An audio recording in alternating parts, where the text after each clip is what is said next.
అందరికీ నమస్కారం. మనం చూస్తే ఈ కూటమి ప్రభుత్వం అధికారంలోకి వచ్చి 15 నెలలు అయింది. ఈ ప్రభుత్వం వచ్చాక డ్వాక్రా మహిళలకి మళ్ళీ టోక్రా వేయడానికి నిర్ణయం తీసుకోవడం నిజంగా చాలా దారుణం, నిజంగా చాలా బాధాకరం. చంద్రబాబు నాయుడు గారు ఎప్పుడు అధికారంలోకి వచ్చినా కూడా ఈ సున్నా వడ్డీ పథకం అనేది ఎత్తివేస్తూ ఉండే పరిస్థితి మనం చూస్తూ ఉన్నాము. ఇప్పుడు మళ్ళీ ఈ 15 నెలలుగా తీసుకుంటే డ్వాక్రా మహిళలకు సున్నా వడ్డీ కింద ₹1 జమ చేయని పరిస్థితి మనం చూసాము. ఒక్క డ్వాక్రా సంఘానికి ₹1 ఇవ్వని పరిస్థితి చూసాము. ఇప్పుడు కొత్తగా విద్యా రుణాలు పావలా వడ్డీకి ఇస్తామంటూ మరోసారి వంచనకు చంద్రబాబు నాయుడు గారు తెరలేపారు. దీన్ని చూస్తూ ఉంటే మహిళలంటే చంద్రబాబు నాయుడు గారికి ఎంత పగ, ఎంత కక్ష అనేది అర్థమవుతూ ఉంది. గతంలో జగన్మోహన్ రెడ్డి గారు ఒక మహిళా పక్షపాత ముఖ్యమంత్రిగా వ్యవహరిస్తే ఈరోజు చంద్రబాబు నాయుడు గారు ఒక మహిళా పక్షపాత ముఖ్యమంత్రిగా వ్యవహరిస్తూ ఉండే పరిస్థితి మనం చూస్తూ ఉన్నాము. మళ్ళీ మాట్లాడితే డ్వాక్రా సంఘాలు నేనే తెచ్చాను అని చంద్రబాబు నాయుడు గారు ఒకవైపు చెప్తూ ఉంటారు. మళ్ళీ తీరా ఆ డ్వాక్రా సంఘాలకి ఇవ్వాల్సిన నిధులు మాత్రం ఎప్పుడూ విడుదల చేయని పరిస్థితి, అలాగే సున్నా వడ్డీ ఇవ్వని పరిస్థితి మనం చూస్తే 2014 నుంచి 19 మధ్య ముఖ్యమంత్రిగా ఉండే టైంలో 2016 అక్టోబర్ నుంచి సున్నా వడ్డీ ఎత్తేయడం వలన డ్వాక్రా సంఘాలు ఏబీ గ్రేడ్లుగా ఉన్నవి సిడి గ్రేడ్లుగా దిగజారిపోయిన పరిస్థితి. మళ్ళీ జగనన్న ముఖ్యమంత్రి అయ్యాక వాళ్ళకి ఆదుకొని సున్నా వడ్డీ ఇవ్వడం వలన మళ్ళీ సిడి గ్రేడ్లుగా ఉన్నవి ఏబీ గ్రేడ్లుగా మారాయి. జగనన్న వాళ్ళకి సున్నా వడ్డీ కింద 4,969 కోట్లు మహిళల అకౌంట్లో వేయడం జరిగింది. అంత చక్కగా మహిళల్ని ఆదుకోవడం, ఆర్థికంగా బలోపేతం చేయడం కోసం జగనన్న ఎంతగానో కృషి చేస్తే చంద్రబాబు నాయుడు గారు ప్రతిసారి కూడా మహిళలంటే పగ, కక్ష చూపిస్తూ ఉండే పరిస్థితి మనం చూస్తూ ఉన్నాము. ఇప్పుడు ఇలా విద్యా రుణాలు పావలా వడ్డీకి ఇస్తామంటూ చెప్పడం ద్వారా మరి మేనిఫెస్టోలో మీరు చెప్పారు కదా పావలా వడ్డీ రుణాలు ఇస్తాను అని చెప్పి, అది 3,000 చెప్పారు. చూడండి, మీరు ఇచ్చిన మేనిఫెస్టో చంద్రబాబు నాయుడు గారు, పవన్ కళ్యాణ్ గారు ఫోటోలతో ఇచ్చిన ప్రజాగలం మేనిఫెస్టోలో చెప్పారు కదా, స్వయం సహాయక సంఘాలకు వడ్డీ లేని రుణాలను 3 లక్షల నుంచి 10 లక్షల వరకు పెంచుతాను, పండగ కానుకలు, పెళ్ళు కానుకలు పునరుద్ధరిస్తాను అని చెప్పారు కదా. మరి కనీసం 3 లక్షలు చొప్పున 3 లక్షలకి సున్నా వడ్డీ ఇచ్చినా కూడా ఇంచుమించు 2,000 కోట్లు బకాయిలు పడ్డారే. అవి కూడా ఈ రోజు వరకు కూడా ₹1 కూడా వేయకుండా మోసం చేస్తూ పగ సాధిస్తూ ఉన్న వ్యక్తులు ఇప్పుడు పావలా వడ్డీకి ఇస్తాను విద్యా రుణాలు అని చెప్పడం ఎంతవరకు సమంజసం? డ్వాక్రా సంఘాలకి ఖచ్చితంగా సున్నా వడ్డీ అమలు చేసి తీరాల్సిందిగా మేము డిమాండ్ చేస్తూ ఉన్నాము.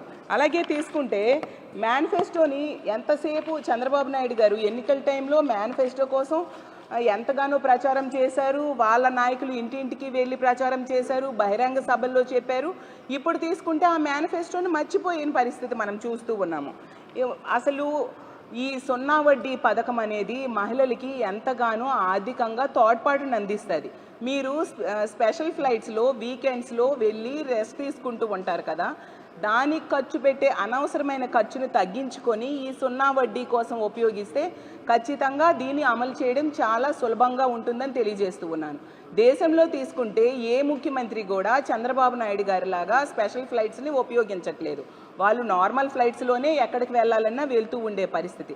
ఒక్క చంద్రబాబు నాయుడు గారే ఏ పక్క రాష్ట్రానికి వెళ్ళినా, పక్క దేశానికి వెళ్ళినా, ఎక్కడికి వెళ్ళినా కూడా చంద్రబాబు నాయుడు గారు స్పెషల్ ఫ్లైట్స్నే వాడే పరిస్థితి మనం చూస్తూ ఉన్నాము. అంటే ఏ ముఖ్యమంత్రి చేయనిది ఒక్క చంద్రబాబు నాయుడు గారే ఈ దేశంలో ఇలా స్పెషల్ ఫ్లైట్స్ని ఉపయోగిస్తూ ప్రజాధనాన్ని దుర్వినియోగం చేసుకుంటూ ఉండే పరిస్థితిని ఈ రాష్ట్ర ప్రజలందరూ కూడా గమనించాలని తెలియజేస్తూ ఉన్నాను. అసలు 2,000 కోట్లు సున్నా వడ్డీ కింద ఎగనామం పెట్టారు. అది ₹1 ఇవ్వకుండా ఇప్పుడు పావలా వడ్డీకి రుణాలు ఇస్తానని చెప్పడం ఏంటి? అసలు ఫీజు రీఎంబర్స్మెంట్ జగనన్న టైంలో ప్రతి క్వార్టర్లో టంచనగా విద్యార్థుల తల్లిదండ్రుల అకౌంట్లో వేసి వాళ్ళ ఉన్నత విద్యకి ఎంతగానో తోడ్పాటును అందించడం జరిగింది. ఈ 15 నెలలుగా చూస్తుంటే ఏ విధంగా ఫీజు రీఎంబర్స్మెంట్ని ఎగనామం పెట్టారో మన అందరము చూసాం. ఈరోజు 6,000 కోట్లు బకాయిలు పడ్డారు. గతంలో జగనన్న విద్యార్థుల తల్లిదండ్రుల అకౌంట్లో ఫీజు రీఎంబర్స్మెంట్ వేస్తే ఇప్పుడు కాలేజీల అకౌంట్లో వేస్తామన్నారు. పోనీ ఏదో ఒకలాగా ఫీజు రీఎంబర్స్మెంట్ అనేది విద్యార్థులకి చేరితే చాలు అనుకునే సమయంలో ఇన్ని వేల కోట్లు 6,000 కోట్లు ఎగనామం పెట్టి పేద విద్యార్థులకు ఉన్నత విద్యను దూరం చేయడానికి కంకణం కట్టుకున్నట్టుగా మనకు కనిపిస్తూ ఉంది. పేద విద్యార్థుల్లో ముఖ్యంగా ఆడపిల్లలు చాలా ఎక్కువ మంది ఉన్నారు. వాళ్ళని ఈ విధంగా ఉన్నత విద్యకు దూరం చేయాలనుకోవడం ఎంతవరకు సమంజసం చంద్రబాబు నాయుడు గారు అని అడుగుతూ ఉన్నాను. ఈరోజు డిగ్రీ కాలేజీలు బంద్కు దిగాయి. ఎందుకంటే వాళ్ళకి ఫీజు రియంబర్స్మెంట్ బకాయిలు గవర్నమెంట్ ఇవ్వకపోవడం వలన. అలాగే తీసుకుంటే విద్యార్థులకి సర్టిఫికేట్స్ కూడా ఇవ్వని పరిస్థితిలో విద్యార్థులు ఎంతగానో ఇబ్బంది పడుతూ ఉండే పరిస్థితి. అంతగా ఒక మహిళా వ్యతిరేక ప్రభుత్వంలా ఈ కూటమి ప్రభుత్వం కొనసాగుతూ ఉండే పరిస్థితి మనం చూస్తూ ఉన్నాము.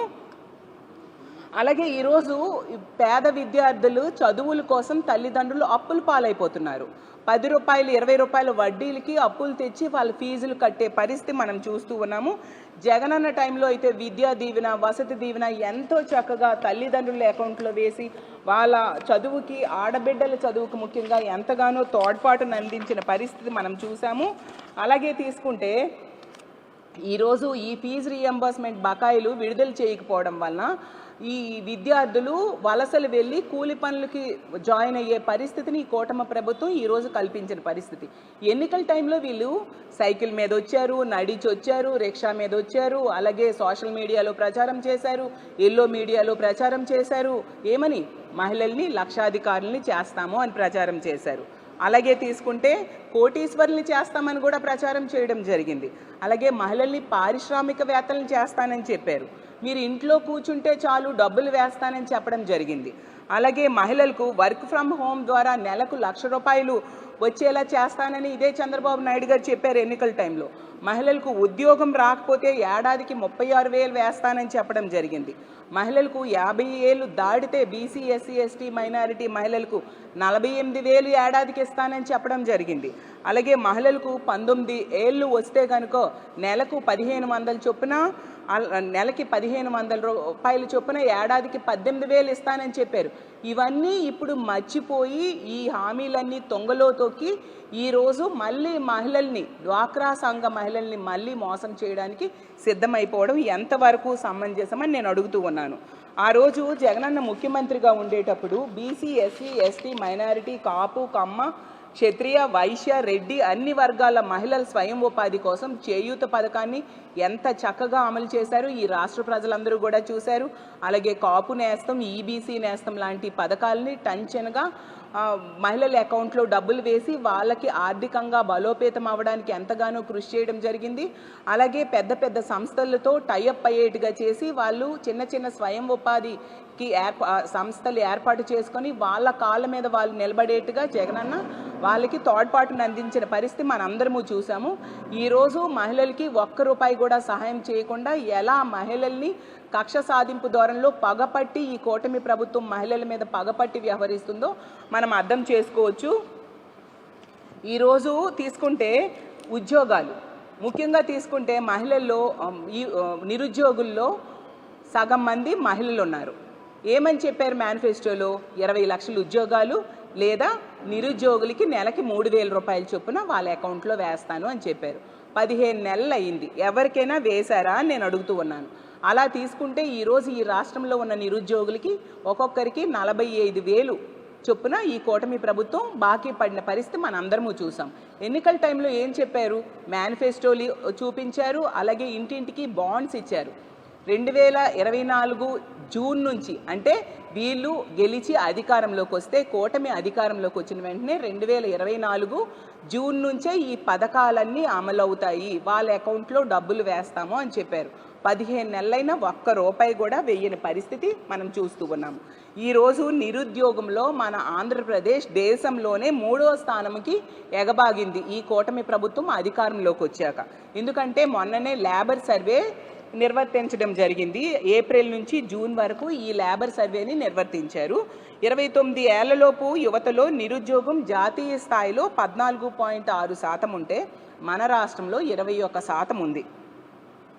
నిరుద్యోగ యువకులు 17.9% కాగా నిరుద్యోగ మహిళలు 28.5% ఉన్నారు. ఇంతమంది మహిళా నిరుద్యోగులుంటే వాళ్ళని ఈ కూటమి ప్రభుత్వం మోసం చేయడం ఎంతవరకు సమంజసమని నేను అడుగుతున్నాను.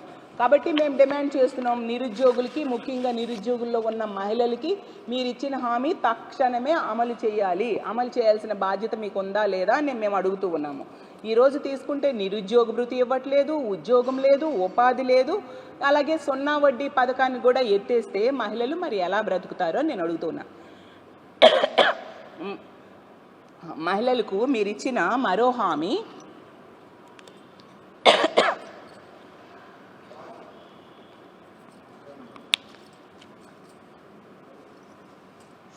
తల్లికి వందనం. తీసుకుంటే తల్లికి వందనం మొదటి ఏడాది ఎగ్గొట్టడం జరిగింది. అది ఒక ఆన్గోయింగ్ స్కీమ్. విద్యార్థుల్లో డ్రాప్ అవుట్స్ని తగ్గించడానికి కోసం జగన్మోహన్ రెడ్డి గారు ఆ పథకాన్ని తీసుకురావడం జరిగింది. దాన్ని ఈరోజు మీరు ఎగ్గొట్టడమే కాకుండా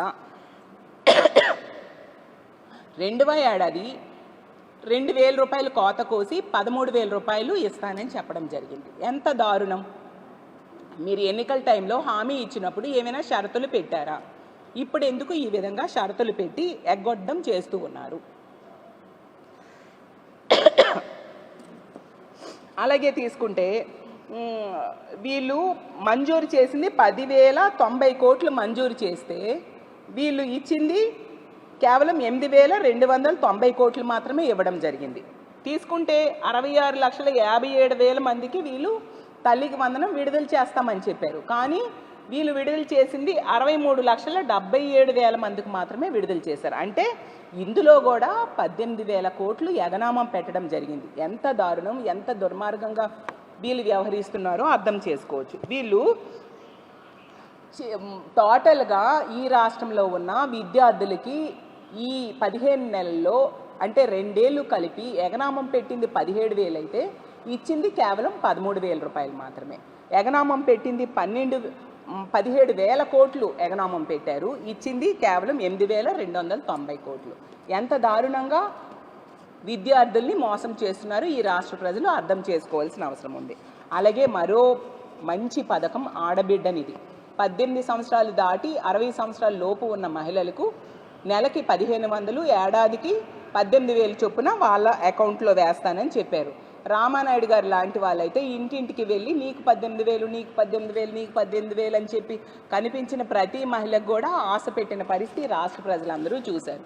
ఈరోజు వాళ్ళని అడుగుతూ ఉంటే ఉలకట్లేదు, పలకట్లేదంట. ఎంత దారుణంగా వీళ్ళు వ్యవహరిస్తున్నారో అర్థం చేసుకోవచ్చు. అలాగే తీసుకుంటే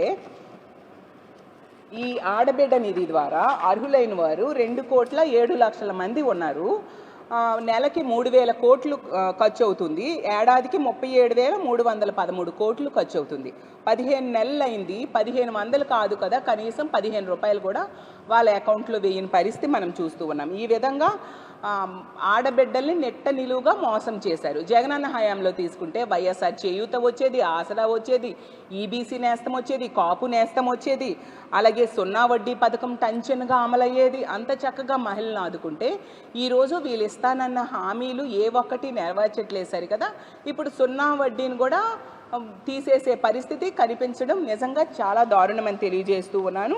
ఈ రోజుకి 15 నెలలుగా తీసుకుంటే 22,500 రూపాయల చొప్పున ప్రతి ఆడబిడ్డకు వీళ్ళు బాకీ పడిన పరిస్థితి ఈ రాష్ట్ర ప్రజలందరూ కూడా గమనిస్తూ ఉన్నారు. ఇంకా పెన్షన్స్ విషయం తీసుకుంటే గత 15 నెలల్లో ఒక్క వృద్ధులకు కూడా ఒక్క కొత్త పెన్షన్ కూడా ఇవ్వని పరిస్థితి మనం చూస్తూ ఉన్నాము. పెన్షన్స్ సంఖ్య రోజు రోజుకు కూడా తగ్గిపోతూ ఉంది. అంటే ఉన్న పెన్షన్స్ను కూడా వీళ్ళు తీసేస్తూ ఉన్నారు, కొత్త పెన్షన్స్ ఇవ్వని పరిస్థితి మనం చూస్తూ ఉన్నాము. అలాగే 50 ఏళ్ళు పైబడిన బీసీ, ఎస్సీ, ఎస్టీ, మైనారిటీ మహిళలకు 4,000 నెలకి చొప్పున ఇస్తామని చెప్పారు. అది ఏమైనా హామీ అమలు చేశారా అంటే అది కూడా 15 నెలలైనా అమలు చేయలేదు. అందుకే ఈ రాష్ట్ర ప్రజలందరూ అడుగుతూ ఉన్నారు, అది ఎప్పుడు మీరు అమలు చేస్తారు అని కూటమి ప్రభుత్వంలో పెద్దలకి, ముఖ్యంగా ముఖ్యమంత్రి గారికి మేము అడుగుతూ ఉన్నాము. అలాగే దీపం పథకం తీసుకుంటే ఏడాదికి 3 సిలిండర్లు అని చెప్పారు. మొదటి ఏడాది 2 సిలిండర్లు ఎగనామం పెట్టారు. 2వ ఏడాది తీసుకుంటే ఇప్పుడు 2వ విడతలో సిలిండర్ ఇస్తూ ఉండే పరిస్థితి. అందులో 64 లక్షల మంది లబ్ధిదారులు ఇప్పటికి బుక్ చేసుకుంటే అందులో కూడా వాళ్ళకి ఇవ్వాల్సిన సబ్సిడీ 300 కోట్లు ఎగనామం పెట్టి వాళ్ళ అకౌంట్స్లో ఈ రోజు కూడా డబ్బులు పడని పరిస్థితి, ఎంతో ఇబ్బందులు పడుతున్నారు. వీటన్నిటి బదులు వాళ్ళు ఎల్పిజి గ్యాస్ సిలిండర్స్ 1,59,00,000 మంది లబ్ధిదారులు ఉన్నారని కేంద్ర ప్రభుత్వమే చెప్పింది. వాళ్ళ అకౌంట్లో 3 సిలిండర్లకు సరిపోయిన డబ్బులు డైరెక్ట్గా వేసేస్తే ఈ బాధలు ప్రజలకు ఉండవు కదా అని నేను అడుగుతూ ఉన్నాను. అదే కాకుండా 1,59,00,000 మంది ఎల్పిజి గ్యాస్ హోల్డర్స్ ఉంటే వీళ్ళు ఇస్తున్నది 1,04,00,000 మందికి మాత్రమే. అంటే అక్కడ 55 లక్షల మంది లబ్ధిదారులకి వీళ్ళు దీపం పథకం ఎగనామం పెట్టిన పరిస్థితి ప్రజలందరూ కూడా గమనిస్తూ ఉన్నారు. ఖచ్చితంగా ఈ 1,59,00,000 మందికి కూడా ఏడాదికి 3 సిలిండర్లు ఇవ్వాల్సిన అవసరం ఉందని మేము డిమాండ్ చేస్తూ ఉన్నాము. అలాగే తీసుకుంటే పెళ్లి కానుక మేనిఫెస్టోలో చెప్పారు. పెళ్లి కానుక అనేది జగనన్న టెన్షన్గా ఇచ్చాడు కదా, దాన్ని పునరుద్ధరిస్తాము, కంటిన్యూ చేస్తాము అని చెప్పి వీళ్ళు చెప్పడం జరిగింది. తీసుకుంటే ఈ రోజుకి ఒక్క ఆడబిడ్డకు కూడా పెళ్లి కానుక ద్వారా సహాయం అందించని పరిస్థితి మనం చూస్తూ ఉన్నాము. అంటే నెట్ట నిలువుగా ఆడబిడ్డలకి మోసం చేసిన పరిస్థితి మనం చూస్తూ ఉన్నాము. అలాగే తీసుకుంటే మహిళా పారిశ్రామికవేత్తలను తయారు చేస్తాను అని చెప్పారు. ప్రతి నియోజకవర్గానికి 500 మందిని ఎన్నుకొని వాళ్ళకి ఎంపిక చేసి 500 మందికి ఎంపిక చేసి 10 లక్షల రూపాయలు చొప్పున ఆర్థిక సహాయం చేస్తాము అని చెప్పి వీళ్ళు చెప్పడం జరిగింది. చంద్రబాబు నాయుడు గారే కాదు, పవన్ కళ్యాణ్ గారు కూడా ఈ షణ్ముఖ వ్యూహం అని చెప్పి హామీ ఇవ్వడం జరిగింది. ఇంతవరకు ఒక్క మహిళకైనా ఈ 10 లక్షల రూపాయల ఆర్థిక సహాయం చేశారా అని నేను అడుగుతూ ఉన్నాను. మహిళల్ని ఇలా ఎంతకాలం మోసం చేస్తారు చంద్రబాబు నాయుడు గారు, పవన్ కళ్యాణ్ గారు అని నేను ప్రశ్నిస్తూ ఉన్నాను. అలాగే తీసుకుంటే మీరు ఎంతగా మహిళలు మోసం చేశారు అంటే 2014లో మీరు అధికారంలోకి రావడం కోసం 14,200 కోట్ల డ్వాక్రా రుణమాఫీ చేస్తానని చెప్పి డ్వాక్రా వేశారు. ఇది అప్పటి అంత మోసం చేసినా మీ పగ తీరలేదా చంద్రబాబు నాయుడు గారు అని నేను అడుగుతూ ఉన్నాను. అలాగే 2014లో కూడా 0 వడ్డీ రుణాలు ఇస్తామని చెప్పి ఆ పథకాన్ని కూడా రద్దు చేసి మహిళలు అప్పులు పాలయ్యేట్టుగా చేశారు. అయినా మీ పగ తీరలేదా అని నేను అడుగుతూ ఉన్నాను. ఇప్పుడు మళ్ళీ డ్వాక్రా మహిళలకు 2,000 కోట్ల 0 వడ్డీ బకాయిల్ని ఎగనామం పెట్టారు. అయినా మీ పగ తీరలేదా నేను అడుగుతూ ఉన్నాను. మళ్ళీ ప్రతి మహిళకు నెలకు 1,500 ఇస్తాను అని చెప్పేసి అధికారంలోకి వచ్చి ఈరోజు కూడా ఇవ్వకుండా వాళ్ళకు మోసం చేశారు. అయినా మీ పగ తీరలేదా కూటమి ప్రభుత్వంలో పెద్దలు అని నేను అడుగుతూ ఉన్నాను. అలాగే తీసుకుంటే జగనన్న అమలు చేసిన చేయూత, ఆసరా, కాపు నేస్తం, ఈబీసీ నేస్తం ఇలాంటి పథకాలన్నీ కూడా ఎగనామం పెట్టి అవన్నీ రాకుండా అవేవి అమలు చేయకుండా మహిళల్ని మోసం చేశారు. అయినా మీ పగ తీరలేదా అని నేను అడుగుతూ ఉన్నాను. అలాగే ఇప్పుడు ఏకంగా 0 వడ్డీ పథకాన్ని ఎగ్గొట్టేయడానికి ప్రయత్నిస్తూ ఉన్నారు. ఎంతగా ఎందుకు మహిళల మీద పగబట్టారు చంద్రబాబు నాయుడు గారు అని నేను అడుగుతూ ఉన్నాను. తక్షణమే మీ ఆలోచనల్ని విరమించుకోవాలి. డ్వాక్రా మహిళలకు తక్షణమే 0 వడ్డీ కింద రుణాలు ఇవ్వాలి. ఏ రుణం ఇచ్చినా కూడా అది 0 వడ్డీ కిందే రుణాలు ఇవ్వాల్సిన బాధ్యత మీ మీద ఉంది. అలాగే తక్షణమే మీరు బకాయిలు పడ్డ 2,000 కోట్ల 0 వడ్డీ బకాయిల్ని విడుదల చేయాల్సిన అవసరం ఉంది. ఇంతగా మీరు మహిళల మీద పగబట్టారు. మీ పగ ఇలాగే తీర్చుకుంటూ ఉంటే మహిళలు కూడా దీన్ని గమనిస్తూ ఉన్నారు. వచ్చే ఎన్నికల్లో ఖచ్చితంగా మీకు అడ్రస్ లేకుండా ఓడించడానికి మహిళలు సిద్ధంగా ఉన్నారని తెలియజేస్తూ ఉన్నాను. ఎప్పటికైనా ఈ కూటమి ప్రభుత్వం, ముఖ్యంగా చంద్రబాబు నాయుడు గారు మహిళలకి ఇంతగా మోసం చేయడం మానుకోవాలి. మహిళలకి ఇచ్చిన అన్ని హామీలు అమలు చేయాలి. ఏ ఒక్క హామీ అమలు చేయకుండా సూపర్ 6 ఏమో సూపర్ హిట్ అని చెప్తారు ఒకవైపు, ఇంకోవైపు ఏమో ఈ విధంగా 0 వడ్డీ డ్వాక్రా మహిళలకి ఇచ్చేదాన్ని పావలా వడ్డీ రుణాలని ఇస్తానని చెప్పి మోసం చేయడానికి మళ్ళీ టోక్రా వేయడానికి ప్రారంభించారు. కాబట్టి వీటన్నిటిని మేము తీవ్రంగా ఖండిస్తూ ఉన్నాము. ఖచ్చితంగా మేనిఫెస్టోలో మీరు ఇచ్చిన హామీలన్నీ కూడా తక్షణమే అమలు చేయాలని ఈ కూటమి ప్రభుత్వాన్ని డిమాండ్ చేస్తూ సెలవు తీసుకుంటున్నాను. Thank you.